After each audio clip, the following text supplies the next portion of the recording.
Welcome back to Toriano Knows Ball. We're coming back with your weekly wrap up following the NFL draft.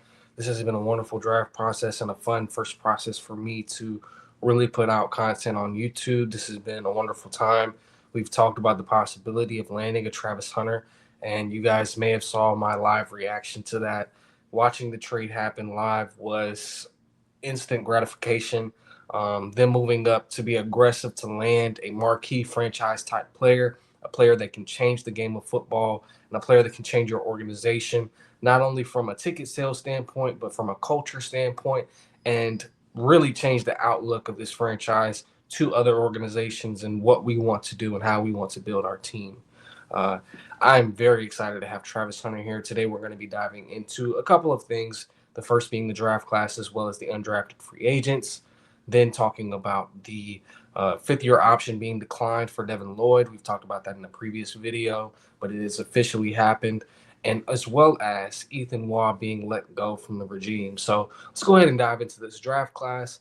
We're going to give our quick analysis of the class, our grades. We also have an article that has been posted to Football Analysis. If you guys want to check that out, I will try to link that below. Diving into the draft haul, we left the NFL draft in 2025 with 9 draft selections and with 13 total selections coming up in the 2026 draft. So James Gladstone was able to maximize value while also going and getting draft picks for next season. So the class enlists athlete Travis Hunter, who can play wide receiver and cornerback. We got safety Caleb Ransaw, who has major experience at corner, but will be moving to free safety. We have Wyatt Milam, who is a left tackle out of West Virginia, who is moving to left guard, potentially to compete against Ezra Cleveland. Baishal Tootin, the running back out of Virginia Tech. He will have an opportunity to start in this offense. Travis Etienne and Tank Bixby. If you guys are fantasy guys, I would try to trade them immediately. Those two guys have an opportunity to be backups or to be moved in a trade. Jack Kaiser, the linebacker out of Notre Dame. I've heard more so that he's going to be a special teams core guy, but also he could challenge for Muma or Lloyd's spot. And we'll dive a little bit more into that following the discussion on the fifth-year option decline for Devin Lloyd. Next, we have Jalen McLeod, outside linebacker, who's going to be our edge 4. We have signed defensive end Emmanuel Ogbah from the Miami Dolphins to a 1-year, $5 million contract. So I look forward to seeing him and McLeod fill in and give depth behind Trayvon Walker and Josh Hines Allen. Next, we have Rayon Lane, the third out of the Navy. This is, a big-time gunner prospect, big-time safety prospect as well as far as creating takeaways. This is a guy who led the safety group in the nation in terms of creating takeaways over this past season, creating a total of 18.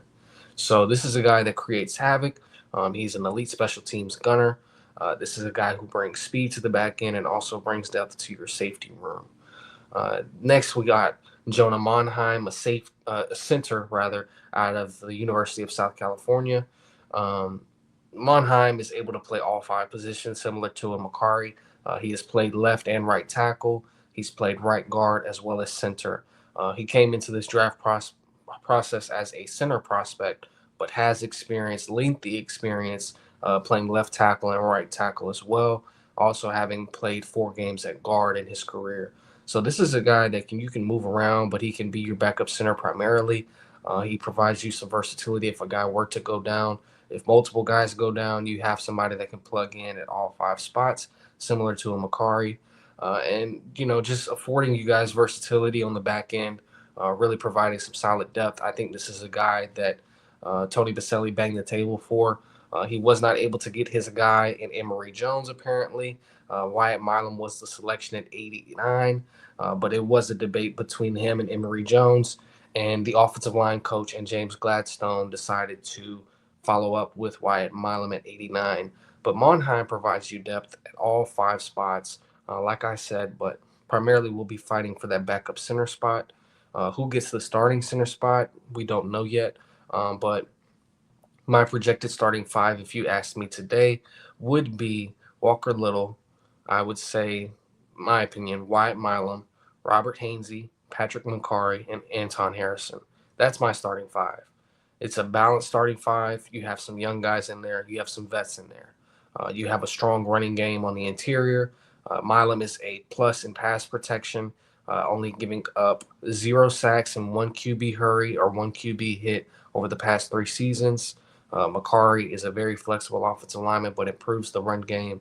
Hainsey is a veteran who knows this offense front to back and is able to start and really, really hopefully up his game coming here to Jacksonville. This being his second contract, I think he'll be able to excel as a veteran. Walker Little and Anton Harrison, we know the deal. These guys are plus pass protectors. They both need to improve in the run game. Walker Little is a little bit stronger in the run game, but I think if they're able to up their games as well, this is a top 12 unit. Honestly, I think Milam improves it that much. I think Hainsey improves the unit from a durability standpoint, as well as being able to move to the second level and really have a comprehension of the offense. Luke Fortner just didn't seem like a pro's pro, and that's no disrespect. It just did not seem like he was always there. And Patrick McCarry, like I said, he's a pro's pro as well. So being able to really, really flesh out this offensive line, we're going to be able to play 10, 11 deep and have guys that can come in and start in a pinch as well. So Monheim really affords you that, and I think Milam is a starter this year. Looking at the last selection for the Jaguars and LaQuint Allen, this is one of the better pass protection backs in the draft. I was between him and Taj Brooks for me, as well as Travion Henderson. But obviously, you're not getting a Travion Henderson in this draft class. He went in the second round, and we traded our second round pick. So I think to get a LaQuint Allen this low at 236 at the back end of the seventh round, I had a fifth round grade on him. He really is a knockout of the park as well. He has the functional athleticism. He's lined up 122 snaps at wide receiver. He had the most receptions as a running back out of college last season. This is a value pick for me. This is a guy that's going to be your third, fourth running back, depending on how things shake up in the offseason. And this is a guy that provides you versatility. He provides you pass protection. He can get in and play on third down. He can play on crucial downs. You can play him on passing downs. It's a very, very, very good situational back. So I love the selection between him and Tootin. Tootin provides you the speed, the breakaway speed, as well as playing in between the tackles a little bit better than ETN, while also being one of the faster athletes in this draft class. So I gave this draft class a B plus overall. Obviously, landing a Travis Hunter gives you a franchise-changing moment. It was one of the bigger draft day trades in Jaguars history, if not the biggest draft day trade in Jaguars history. Ransaw is a potential starter. Milam is a potential starter. Tootin will compete to start. Kaiser can compete to start, depending on how they view Chad Muma and Devin Lloyd, of course. McLeod is going to be a situational pass rusher. Lane is going to be a backup safety, but a big-time special teamer. Monheim provides you great depth along all five spots, especially on the interior of the offensive line. And Allen is going to be a great situational back, whether he's the third or fourth running back on the roster. So this is a B plus. There's not as many home runs as fans would have liked to have seen, but there are some really good picks. And we could look back on this draft in 3 years and say this is one of the best draft classes in Jaguars history. So depending on how things shake out, depending on guys that we move on from. If you move on from a Foye Luakon, Kaiser could have a bigger role. If you move on from a Travis Etienne, Tutton could have a bigger role. Move on from guys like Daniel Thomas and Andrew Wingard, Rayon Lane could have a bigger role. It just depends on what happens in the next offseason or two. But I think the goal for them to flesh out this roster, really upgrade the floor and increase the ceiling, it has happened. So the floor has been raised, the ceiling has been raised. This team can win 10 games, in my opinion. If everything happens to success, if Liam Cohen is the coach he says he is, and I know he is, having a top 5 running and passing offense this past season, as well as adding these incorporate players, as well as adding the free agents, I think they can win 10 games, honestly. If Trevor Lawrence is healthy, and you have your guys in Travis Hunter and Brian Thomas Jr. healthy, I think they can win 10 games. And I think Travis Hunter can win offensive rookie of the year, as well as defensive rookie of the year. Just depending on how many snaps he plays defensively, we know he will primarily be a wide receiver on this team. Moving on to the undrafted free agents, we'll just briefly talk about the undrafted free agents we have. We have Chandler Brayboy, wide receiver out of Elon University, Cam Kemper, wide receiver out of Boise State, who was one of the better wide receivers in that Boise State offense with Ashton Genty. James Carpenter, defensive lineman out of Indiana, more so a nose tackle. He's 6'2", 288. I see him competing at that spot. I don't know if he makes the roster. Branson Combs, linebacker out of Wake Forest. John Copenhaver, tight end out of North Carolina. Ethan Downs, defensive lineman out of Oklahoma. That's a big time guy for them to get in undrafted free agency. I think he provides some versatility inside and out, as well as being a versatile pass rusher. Very, very good hands. Doesn't necessarily have the bend, but I think he's going to be a supreme athlete for them, possibly. Then you have BJ Green, the second defensive lineman out of Colorado. He's going to be another edge rusher competing for a spot, whether it's that fifth or sixth spot at D end. I think he's a very, very good edge rusher as a Colorado fan. I think he was one of the better rushers that Colorado has seen over the past few years. So getting him also makes me excited as a Colorado and Jaguars fan. Seth Hennigan, the quarterback out of Memphis, is a solid get. He could be your third quarterback on the roster or on the practice squad. I think fleshing out that depth at quarterback was a big need. I think just having Lawrence and Mullins was not enough. So getting Seth Hennigan in undrafted free agency was a nice get as well. Then you have Patrick Herbert, tight end out of Oregon, uh, also Justin Herbert's younger brother. This is a guy who was competing at tight end at Oregon behind Terrence Ferguson, who went in the second round, but was unable to get a ton of snaps and really make an impression on NFL teams. But he could be a solid get as well. Tight end depth could come out as the tight end four potentially. That spot is wide open if they want that roster spot available. Jaquindon Jackson, running back out of Arkansas, is a converted quarterback. He's a running back that's 6'2", 233 pounds. This is a guy that can really move out in space, but he also, obviously can work as a flex back. You can use him in pitch situations. You can use him on trick plays, and this is a guy that's a burner as well. So being a burner at 6'2", 233, it's very intriguing. But I don't know if he makes the roster. I think he could definitely make the practice squad. Then we have J.J. Jones, wide receiver, 6'3", out of North Carolina. Interesting prospect. I don't see too much with him. Eli Mostert, defensive lineman, 6'3", out of North Dakota State. This is the Mason Graham of the FCS, apparently. This is a guy that could make the roster if a Tyler Lacey is not prepared. Even if a Devon Hamilton is not prepared, this is a guy that they're really talking a lot about in the group chats and really between the media guys. I think he could make an impact. I project him to really be a practice squad guy. I don't know if another team would pick him up, but this could be pretty interesting. He could make the roster as well. Another guy that I think will make the roster is Jabbar Mohabit, the DB out of Oregon. He's a cornerback, 5'10", and he was an impact player coming out of Washington. He transferred to Oregon this past season and really tanked his stock. It really was projected for him to be a first round pick in this draft if he had stuck with Washington. So getting a guy like this in undrafted free agency was a big surprise. I definitely thought he would go at least in the sixth round, but this could be an impact guy, and he could take on Tarek Brown's spot if he's not careful. I think DeAndre Prince fits more of what Campanile will want in a cornerback, so that's why I say Monteric Brown is at risk. But Jabbar Muhammad is an interesting prospect for sure. Another guy that's interesting is Eli Pankel, the wide receiver out of Duke University. This is a guy that has the size at 6'3", 205 that can really compete.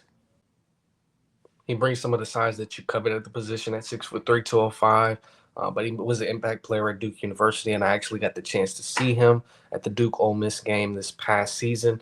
So he's a very exciting prospect. He's able to be a deep threat. I think it could be really interesting if he can fight for that wide receiver six spot if they have that spot available. But he's another guy that I see definitely making the practice squad.